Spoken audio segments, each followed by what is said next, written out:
Hello दोस्तों, कैसे हो? आपका स्वागत है तिरपान स्टडी सेंटर में। आज जो हम करने जा रहे हैं क्लास 12 एनएस बोर्ड का जो है सोशोलॉजी का चैप्टर 4 समाजशास्त्र में शोध की विधियां और तकनीक। देखिए, ये चैप्टर कई मानने में कई क्लास के बच्चों के लिए इंपॉर्टेंट है, चाहे वो 11वीं हो, 12वीं हो, सीबीएसई एनसीईआरटी के हो, चाहे यूपी बिहार बोर्ड के बच्चे हो, चाहे वो एनआईओएस के बोर्ड हो। सभी कक्षाओं के लिए जो है समाजशास्त्र में शोध की विधियाँ और तकनीक कई मानने में इंपॉर्टेंट है। तो ये इसमें जो चैप्टर में हम बहुत कुछ जानेंगे और समझेंगे। इसमें हम जो है क्रमश आंकड़े के विषय विश्लेषण करेंगे, समस्याओं को जो है सामाजिक समस्याओं के विषय में भी हम चर्चा करेंगे, और साथ में जो है आंकड़े कैसे एकत्र करना है, उसकी क्या प्रणाली है, क्या तकनीक है, तो इसके विषय में जो है विस्तार पूर्वक समझेंगे और जानेंगे। लेकिन ये सब तब होगा जब हम चैप्टर स्टार्ट करेंगे। लेकिन चैप्टर स्टार्ट करने से पहले एक बात जो मैं हमेशा कहता हूँ, जिसको आपको सोचना भी चाहिए, विचार भी करना चाहिए और अमल भी करना चाहिए, वो ये है कि जब भी वीडियो देखिए पूरा देखिए, क्योंकि अधूरा जानकारी सदैव खतरनाक होता है। साथ में एक इंपॉर्टेंट बात ये भी रहता है, अगर आप पहली बार वीडियो देख रहे हो तो लाइक शेयर सब्सक्राइब करना मत भूलना। क्योंकि दोस्तों लाइक कीजिएगा तो बनाने वाले का मनोबल बढ़ता है, सब्सक्राइब कीजिएगा तो इससे ये होता है कि जब भी मैं कोई वीडियो डालूंगा उसका नोटिफिकेशन आपको समय रहते मिल जाएगा। और देखिए, शेयर का मतलब ये होता है कि आपके थ्रू ना जाने किन बच्चों को हेल्प मिल जाए, ये आप भी नहीं जानोगे। इसलिए जो है आप शेयर जरूर करो, ठीक है। व्हाट्सएप स्टेटस पे भी लगाओ। दोस्तों एनएसएस सेंटर जो कई मानने में बहुत से बच्चों के लिए हेल्पफुल है, चाहे वो 8th क्लास हो, 9th 10th 11th 12th हो, चाहे वो एनआईओएस बोर्ड के बच्चे हों, ठीक है, चाहे बीए एमए के बच्चे हो, सभी क्लासों के लिए कुछ ना कुछ जो है तिरपान एनएसएस सेंटर में उपलब्ध है। तो इसलिए आपके लिए जरूरी है कि आप सब्सक्राइब करके इसको चैनल को जो है सेव कर लो, नहीं तो बाद में अगर रिसर्च करोगे तो शायद आपको ये चैनल प्राप्त ना हो। तो इसलिए सोचना नहीं, विचार नहीं करना है, सब्सक्राइब करके जो है अपने पास सेव करना है। दोस्तों ये तो बात था आपके लिए, लेकिन अब देखते हैं हमारा आज टॉपिक क्या है। अब बात करते हैं आंकड़े के स्रोत के रूप में। तो देखिए, आंकड़े के स्रोत के रूप में जो है समाजशास्त्री अनुसंधान करने में जो है आरंभिक और गौण जो है द्वितीयक दोनों प्रकार के आंकड़ों का सदैव उपयोग करते हैं। आरंभिक आंकड़े वे होते हैं जो वे स्वयं एकत्र करते हैं और अपने अध्ययन जो है विषयक क्षेत्र से, चाहे यह जो है आत्म साक्षात्कार द्वारा जो है प्रश्नावली में दिए गए उत्तरों द्वारा जो है प्रक्षेपण द्वारा हो। द्वितीयक एवं गौण आंकड़े भी होते हैं जो शोधकर्ता अन्य स्रोतों से प्राप्त करते हैं, जिन्हें उन्हें कहीं और दर्ज भी किया हुआ हो और जो आवश्यक रूप से आम आदमी की उपयोगी की वस्तु नहीं हो। गौण आंकड़े का मुख्य स्रोत होते हैं, यानी आंकड़े जो होती है किसी भी समाजशास्त्री के लिए एक बहुत ही अमूल्य चीज़ होती है, जिससे वो जो है समाज में जो है प्रक्षेपण कर सके और समाज के जो है गौण आंकड़ों का पता लगा सके।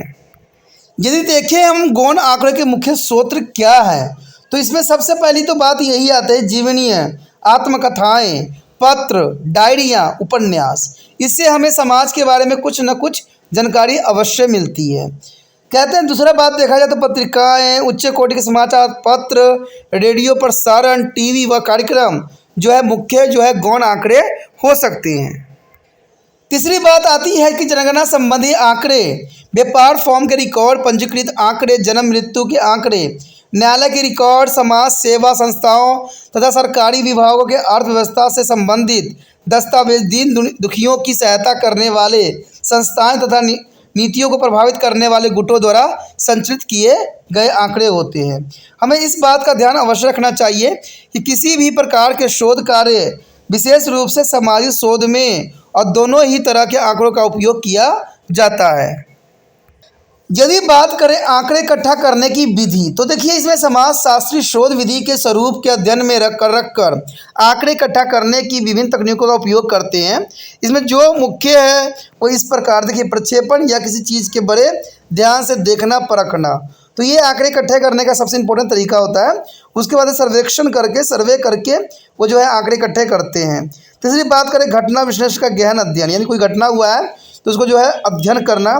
और चौथा जो है प्रश्नावली, यानी प्रश्नावली के द्वारा भी आप जो हो सही आंकड़े इकट्ठा कर सकते हो। उसके पश्चात अगर पांचवा देखा जाए तो आत्म साक्षात्कार, यानी सामने बैठा के, सामने बोल के जो है आप आत्म साक्षात्कार द्वारा जो है आंकड़े इकट्ठा करने की विधि को अपना सकते हो। अब देखिए यहाँ पर जो है प्रक्षेपण होती क्या है। आंकड़े इकट्ठा करने में प्रक्षेपण विधि का जो है काफ़ी इंपॉर्टेंट रोल होता है। इसलिए प्रक्षेपण होती क्या है। प्रक्षेपण विधि का आंकड़ा इकट्ठा करने में उपयोग तब किया जाता है जब कोई अन्य दूसरे विधि काम में नहीं आ सकती है। तो घटना विश्लेषण को ध्यान से देख समझ कर जो है आवश्यकता सामग्री एकत्र भी की जा सकती है। उदाहरणतः चुनाव के समय वोट डालने वाले का व्यवहार। इस विधि का उद्देश्य जो है मानव के व्यवहार का अध्ययन करना होता है और उसी स्थान और समय पर वहाँ पर जो है घटित हो रहे हों। अब देखा जाए तो प्रक्षेपण दो तरह के संभव होती है। तो पहला तो यही होता है कि स्वयं भागीदारी पात्र बनकर लिया गया प्रक्षेपण, यानी स्वयं ही भागीदारी पात्र बनकर आप प्रक्षेपण करती हो। दूसरा होता है बिना स्वयं पात्र बने केवल ध्यान से देख समझ कर ही कर लिया जाता है। तो ये भी इम्पोर्टेंट होता है कि जो है बिना स्वयं पात्र बने केवल ध्यान से देख कर ही समझ कर किया जा सकता है। बात करें भागीदारी बनकर लिया गया प्रक्षेपण क्या है, तो कहते हैं यह जो है घटना विशेष में भाग लेकर आंकड़े एकत्र करने का एक तकनीक है और एक छोटा और लगभग अशिक्षित समाज में भाग लेकर यह काम आसानी से किया जा सकता है। लेकिन अनेक वर्ग से निर्मित संक्षिप्त जो है समाज में इसका उपयोग करना कठिन हो जाता है। लेकिन इस तकनीक का उपयोग तब बड़ा ही सरल और उपयोगी सिद्ध होती है जब शोधकर्ता उस समुदाय का अंग बनकर स्थिति परिस्थितियों की तरह तक पहुँच कर जाते हैं, यानी वो पहुँच कर अंदर की बात जान लेते हैं। तो ये प्रक्षेपण विधि का मुख्य अनुभाव होती है। इस तकनीक का जो है प्रयोग सफलतापूर्वक करने के लिए एक खास अनुभव की आवश्यकता होती है। देखिए, जिसके पास अनुभव होता है उस प्रक्षेपण विधि के जो है आसानी से समझ सकता है और कर भी सकता है, क्योंकि बहुलता उस समय वो जो है अपनापन भुलाकर जो है निष्पेषण जानकारी प्राप्त करने में असफल भी हो सकता है। अंत प्रयोक्ता अति आवश्यक होती है किसी भी प्रक्षेपण विधि की तकनीक यूज़ करने के लिए। उसके पश्चात भागीदार बने बिना लिए गए प्रक्षेपण, यानी जिसमें भागीदारी बनने की जरूरत नहीं पड़ता है। समुदाय या कहते हैं परिस्थितियों के गतिविधियों में बिना भागी बने, बिना हस्तक्षेप किए और बिना कोई जुड़ाव अनुभव किए प्रक्षेपक इस विधि का उपयोग करता है। वह दूर रहकर ही उनके व्यवहार को जो है ध्यानपूर्वक देखा परखता है। कभी कभी ऐसा भी होता है कि जिन लोगों का जो है बर्ताव देख परखा जा रहा है वो कुछ जो है असहजता का अनुभव भी करते हैं, जिसके कारण उनके व्यवहार में जो है अस्वाभाविकता भी आ जा सकती है। कहते हैं भागीदारी बने बिना प्रक्षेपण की प्रक्रिया किसी पूर्व निर्धारित योजना पर आधारित नहीं होती है, लेकिन सामाजिक परिस्थितियों का एक मापदंड तय किया जा सकता है और उस मापदंड के जो है अनुरूप परिस्थितियों के बारे में योजनाबद्ध कार्यक्रम तय भी किया जा सकता है। इस प्रकार सही तरह की जानकारी प्राप्त की जा सकती है और इसके परिणाम सही तरीके के रिकॉर्ड किए जा सकते हैं। यह इसलिए संभव हो पाता है क्योंकि प्रक्षेपण उस सामाजिक क्रियाओं में क्रियाशील होकर सम्मिलित नहीं होते हैं जिनके वे परीक्षण कर रहे होते हैं। प्रक्षेपक उस व्यवस्था में किसी भी प्रकार से प्रभावित नहीं होते हैं, इसलिए वह दूर खड़ा रहकर क्रमबद्ध तरीके से स्थिति का जो है जायजा ले सकता है कि कब, कहाँ और क्या कैसे हुआ था। कहते हैं सरल कोर्स में जो है 1998 इसमें अन्य 6 प्रकार के प्रक्षेपण का वर्णन किया। ये इस प्रकार है। पहला तो उन्होंने बताया था कि सुनियोजित और जो अनियोजित प्रक्षेपण, यानी सुनियोजित और अनियोजित प्रक्षेपण। सुनियोजित प्रक्षेपण की विशेषता यह होती है कि इसके अंदर चुनी हुई इकाई को ही पहले सरल जो है परिभाषा बनाई जाती है और यह तय किया जाता है कि किस प्रकार और किस जानकारी प्राप्त करना है। प्रक्षेपण दशाओं को जो है मानक निर्धारित किए जाते हैं, वो जो है प्रयुक्त आंकड़े एवं प्रक्षेपण का चुनाव किया जाता है, जिसे प्रक्षेपण की कोई सुनियोजित परिभाषा और परिधि नहीं होती है। उस दशा में स्थिति सर्वथा भिन्न होती है। सुनियोजित प्रक्षेपण वस्तु स्थिति लगभग तय होती है और प्रक्षेपण के इधर उधर भटकने का अवसर नहीं के बराबर होता है और उस एक निश्चित दिशा में ही अपना काम जो है करना पड़ता है, जबकि जो है नियोजित प्रक्षेपण में इस बंधनों की बाधा नहीं होती है। कहते हैं प्राकृतिक और प्रयोगशाला में लिया गया प्रक्षेपण क्या है। कहते हैं प्राकृतिक प्रक्षेपण प्रकृति की गोद में किया जाता है बिना किसी बनावटी सामान के। जिस प्रक्षेपण के लिए जो है प्रयोगशाला आवश्यक होती है उसे इसी नाम से अथवा प्रयोगशाला में लिया गया प्रक्षेपण कहते हैं। अगला जो है खुला और छिपा प्रक्षेपण। देखिए, जब प्रक्षेपण बिना किसी दुराव जो है छुपाव के खुले रूप से लिया जाता है तो उसे खुला प्रक्षेपण कहते हैं, यानी ये खुला होता है, ओपन होती है। इसके अंतर्गत प्रक्षेपण और प्रक्षेप दोनों एक दूसरे के आमने सामने होते हैं और एक दूसरे को पहचानने और यह भी जानते हैं कि प्रक्षेपण किस उद्देश्य के लिए जा रहे हैं। छुप कर लिए गए प्रक्षेपण में दोनों एक दूसरे से छुपे रहते हैं और सारा काम जो है गुप्त चुप किया जाता है, यानी इसमें बिना बताए ही सारे जो है आंकड़े इकट्ठे किए जाते हैं। इसे खुला और छिपा प्रक्षेपण कहते हैं।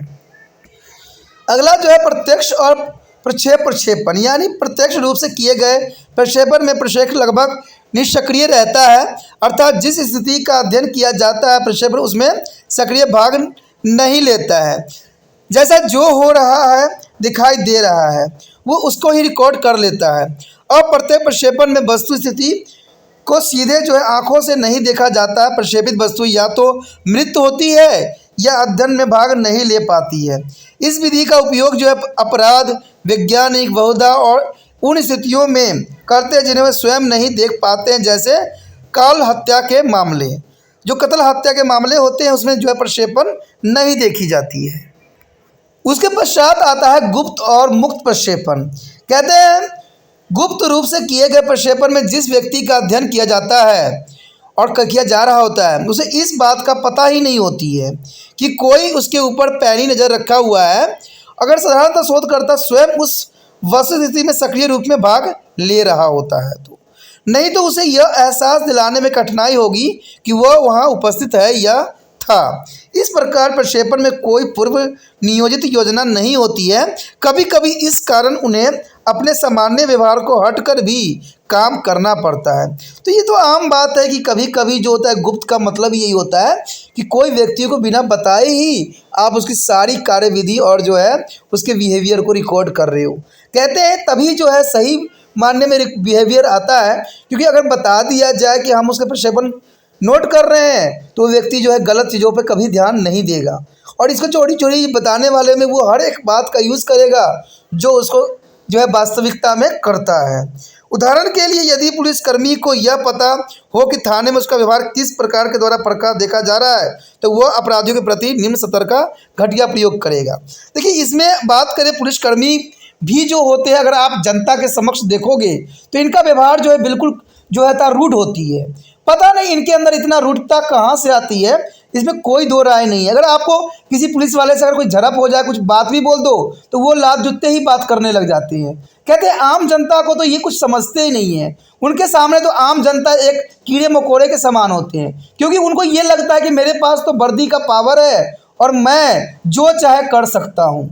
आप थोड़ा सा भी बात बोलोगे तो वो आप पे लात जूते की ही बात करेंगे, थोड़ी गलती हो जाए तो मार पीट के ही बात करेंगे।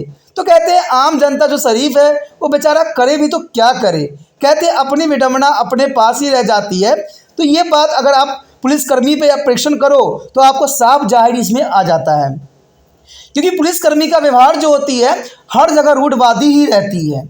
कहते हैं मैंने कहीं एक जगह सुना था कि पुलिस वाले के पास कभी रात्रि के समय नहीं जाना चाहिए क्योंकि वो खा पी रखे होते हैं।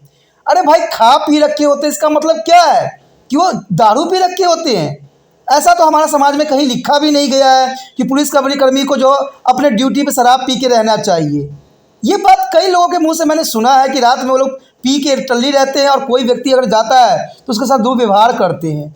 तो इसमें कहते हैं ना सरकार अपनी डिंगे बहुत हाँक रही होती है, लेकिन उनके छोटी मोटी चीज़ ही उनसे संभल नहीं पाता है।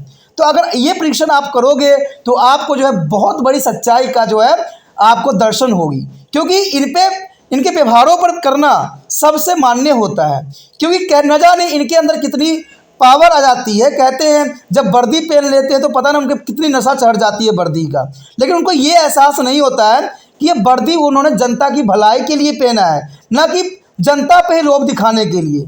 आज कहते ना चाहे जनता जितना मर्जी कर ले, जनता एक घून की तरह ही होती है जो कनक के साथ सदैव पिसती ही रहती है। कहते हैं हम मंत्री लोगों को आगे लाते हैं, उनको चुनाव में जिताते हैं और अपना प्रत्याशी बनाते हैं, लेकिन बाद में वही जो होते हैं दीमक की तरह हमें खोखला करते चले जाते हैं। हम पे तरह तरह के टैक्स लगाते हैं, हम पे ही रोब दिखाते हैं, हमें ही मारते हैं। अगर हम कोई गलत भी ना करें फिर भी वो ऐसा केस बना के डाल देते हैं जो हम जीवन भर नहीं निकल पाते हैं। तो ये सारी बातें प्रक्षेपण के अंतर्गत आता है, क्योंकि अगर आपको इसके बिहेवियर की जाँच करना है तो आप किसी भी पुलिस वाले का इसका अध्ययन का जो है पात्र बना सकते हो और इससे जो है आप अच्छे से समझ सकते हो। उसके पश्चात है सामाजिक सर्वेक्षण। कहते हैं सामाजिक सर्वेक्षण भी इसी के अंतर्गत आता है। एक विशेष समुदाय की किसी विकट समस्या को समझने और उसे दूर करने के लिए जो उपाय सुलझाने की दृष्टि से सर्वेक्षण किए जाते हैं, जो बड़े ही सुनियोजित और विस्तृत होते हैं। सर्वेक्षण का उद्देश्य जानकारी प्राप्त करना होता है और इस प्रकार एकत्र की गई जानकारी और आंकड़े जितने विस्तृत और सटीक होते हैं, समस्या के समाधान की योजना उतनी ही उत्तम होगी और लक्ष्य की प्राप्ति समुदाय के लिए उतनी ही संपूर्ण और उपयोगी भी होगी। तो ये सामाजिक सर्वेक्षण के अंतर्गत आता है दोस्तों। ये बात बहुत इंपॉर्टेंट है कि देखिए, जब तक सर्वेक्षण के उद्देश्य सही नहीं हो, सही आंकड़े नहीं हो, तब तक आप सटीक जो है समस्याओं का समाधान नहीं कर सकते। तो ये परीक्षण के अंतर्गत ही आता है, सर्वेक्षण के अंतर्गत आता है। कहते किसी भी क्षेत्र के उस क्षेत्र के अगर चुनाव में व्यक्ति नहीं है, ठीक है, यानी कोई विधायक उस क्षेत्र का नहीं है, तो आपकी समस्याओं का वो नहीं जान सकता है और आपकी समस्या का जो है उपचार भी नहीं हो पाएगा। सर्वेक्षण के कई तरीके हैं।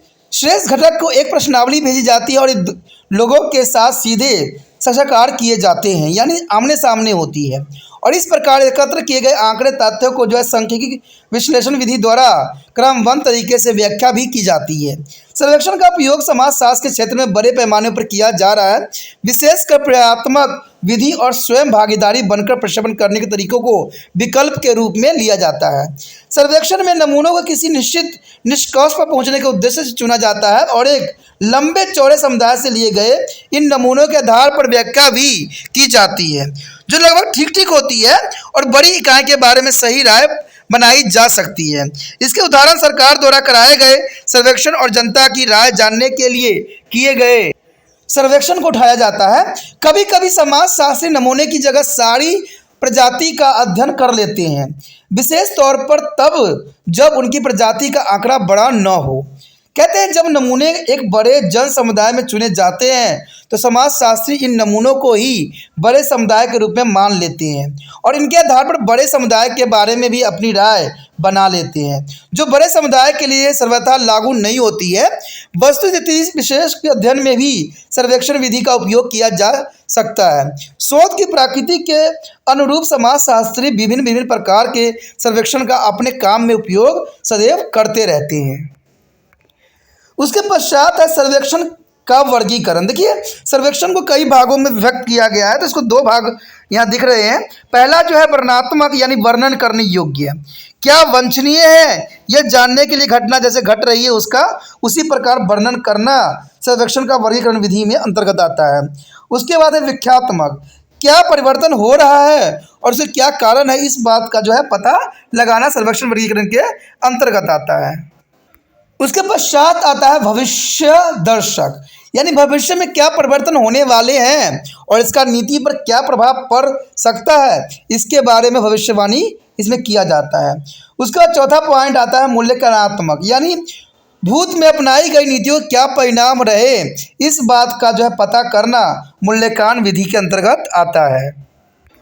उसके पश्चात है वस्तुस्थिति विशेष का अध्ययन। देखिए, समाज में हुई ऐसी घटना जो दिखाई दे उनकी जानकारी प्राप्त करने के लिए एक की स्थिति विशेष का अध्ययन किया जाता है और इस अध्ययन का जो है विशेष एक व्यक्ति, एक समुदाय, एक संस्था, एक कक्षा, एक घटना, एक प्रक्रिया, एक समाज और सामाजिक जीवन की कोई भी इकाई हो सकती है।